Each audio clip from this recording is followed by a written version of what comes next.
Selamat sore teman-teman semua, saya Niat Hati Hia, salah satu mahasiswi STT Soteria Purwokerto, akan berbagi kepada teman-teman semua tentang bertanggung jawab dengan panggilan.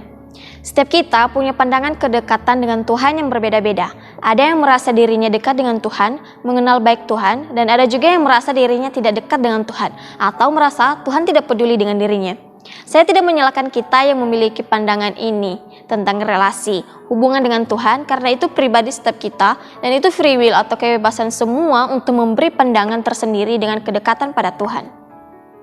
Namun kebanyakan orang merasa yang paling dekat dengan Tuhan, padahal tidak sesungguhnya, menganggap orang lain tidak penting, tidak layak, tidak pantas. Kita sering mengucilkan, merendahkan orang lain dan yang menurut pandangan mata kita ini yang terbatas, dia tidak layak, tak pantas. Hidupnya tidak sesuai dengan yang Tuhan inginkan. Kita sering menjadi hakim bagi hidup orang lain. Bahkan sering menjadikan diri kita ini seperti Tuhan yang mengukur orang dengan ukuran mata kita yang terbatas. Menganggap orang yang tidak seperti diri kita ini tidak akan mengalami Tuhan, tidak didekati oleh Tuhan dan tidak ada relasi. Tetapi dalam Markus 2 ayat 13-17, penulis Alkitab memberitahukan kepada kita bahwa Lewi pemungut cukai dipanggil, mendapat undangan Tuhan Yesus Kristus, bahkan makan dengan dia.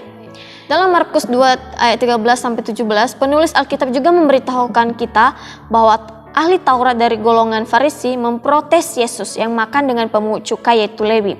Ahli Taurat dan orang Farisi merupakan dua golongan yang berbeda. Orang-orang ahli Taurat ini adalah mereka yang terdiri dari para imam, keluarga yang menonjol dalam masyarakat, tukang pandai besi. Sedangkan golongan Farisi adalah satu komunitas yang menarik diri dari lingkungan, membentuk komunitas yang kudus. Mereka ini menghindari kontak dengan lingkungan yang tidak tahir. Mereka ini juga terdiri dari para imam dan orang-orang biasa. Dalam Markus ini dengan jelas dikatakan yang mengkritik Yesus ini adalah ahli Taurat yang covernya saja kelihatan suci dan pandai, mengaku tahu segalanya, padahal nggak ngerti apa yang dia tahu itu. Murid-murid Yesus pun yang selalu dekat dengan dia ternyata juga lamban untuk mengerti apa yang Yesus ajarkan kepada mereka. Padahal mereka ini dipilih sebagai kelompok khusus untuk memberitakan Injil, diberitahukan rahasia kerajaan Allah, dimampukan untuk melakukan mukjizat. Namun hati mereka tetap degil.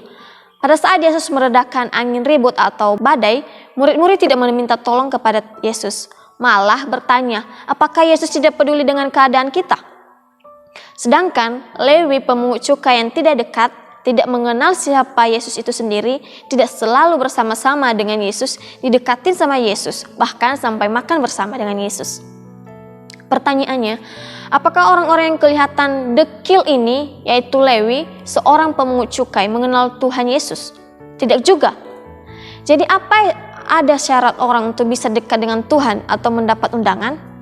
Apakah yang mendapat undangan hanya orang yang dekil saja atau hanya orang yang terlihat suci atau benar?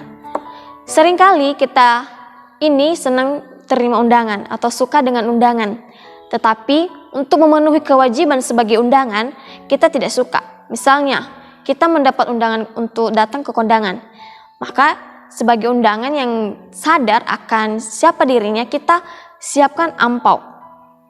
Nah, orang luar yang kita lihat covernya buruk atau kelihatan dekil, biasanya lebih dulu mengalami dan mengenal Tuhan dengan baik daripada kita yang mengaku dekat dengan Tuhan, mengenal siapa Tuhan. Padahal sebenarnya kita tidak kenal sama sekali dengan dia, apalagi memiliki momen yang spesial dengan dia, seperti perempuan, salah satunya dalam Alkitab yaitu yang perempuan yang sakit pendarahan.